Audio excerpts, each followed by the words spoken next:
Driving the girls out to check out some stars, get away from the lights. Hey, there's a shooting star. Oh, that's a cool. Pretty cool, huh? Yeah, cool. Maybe I can pull out here and see. Careful, better not drive off in the lake. Lake's low. Wait, what the heck is that right there? What the?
Tuesdays were David's least favorite days.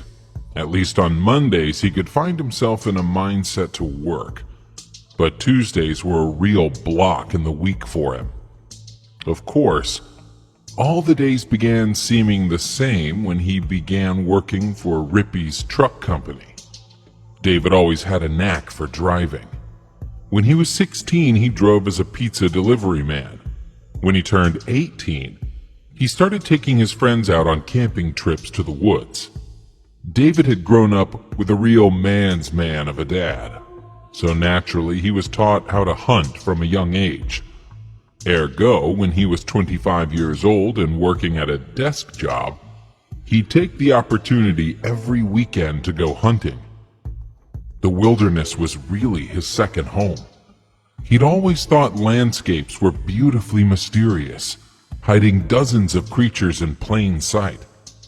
David's parents always warned him about encountering a Bigfoot. Everyone's parents have their kooky beliefs, and this was theirs. His mother and father had met on a mission trip in Arizona, trying to track down the creature. Years passed, and both of them lost time and motivation to get out and hunt down the elusive creature, but they never stopped believing. Eventually, David got tired of his desk job and quit. About 2 months later, he found good work with Rippy's and decided to pursue a career in truck driving. He enjoyed being in his own world, where he could sit with his thoughts and drive alongside highways decorated on the brim with nature. He enjoyed the solitude and self-responsibility of traveling alone and in a timely manner. He also enjoyed the fact that his Lynyrd Skynyrd and Rolling Stone CDs got a lot of use. On this Tuesday night, David was coming from Idaho, carrying a heap full of their famous potatoes. I-15 southbound toward a town called St. Georgia in Utah was his directional. It was going to be a long night, but he was prepared, having stocked up with gas station coffee and some cheap energy drinks. At about midnight, a thin fog began to roll in, and in the distance Dave could hear the howl of a wolf. There was nobody else on the highway around him at that time of night, and that made him feel uncomfortably alone. Usually there would be a few other late-night stragglers, but there was nothing. No other car headlights reflecting off the pavement, and no red taillights glistening ahead of him. An hour went by, and the fog had nearly tripled in thickness. David clicked on his high beams and persisted forward. There was a sign that read "Gas 2 miles," but the truck was doing surprisingly well on fuel. He thought about pulling over and resting his eyes and mind for a couple of minutes, but took a second glance at his energy drinks, snapped one open and drank until he felt jittery enough to keep driving. Suddenly, the road thinned into 2 lanes, and David had to slow down. The fog kept thickening by the minute, so David slowed down even more. He peered at the light glowing from his dashboard. The time was 1:30 a.m., and David couldn't help but continue to feel strangely isolated. He accounted it to his distaste for Tuesdays. Suddenly, out of the corner of David's eyes, he saw what could have been a deer running through the bushes, out the left side of his truck. The animal ducked behind bushes. David had never seen a deer run that fast, and figured something was chasing it. On a spur of the moment, a creature growled and emerged onto the road. Its eyes glistened a bright yellow that cut through the fog.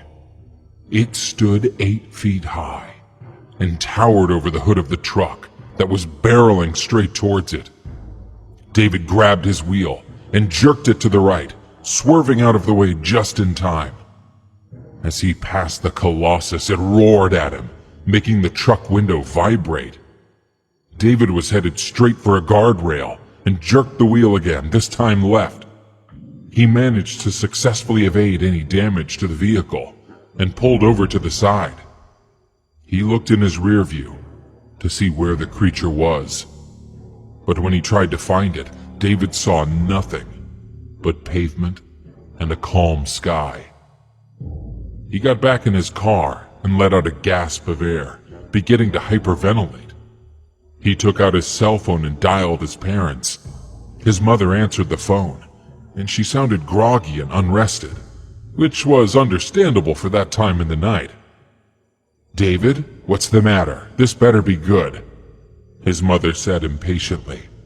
David could hardly catch his breath. "It's real, Mom. It's real, I saw it." "What in the hell are you talking about, David?" "Bigfoot, a Sasquatch, whatever the hell you call it. It was huge and hairy and roared louder than anything I've ever heard roar before in my life." There was a moment of silence, and David's mother told him to calm down and to drink some water. The two stayed on the phone for 3 more hours, talking about how the creature was truly real and truly terrifying.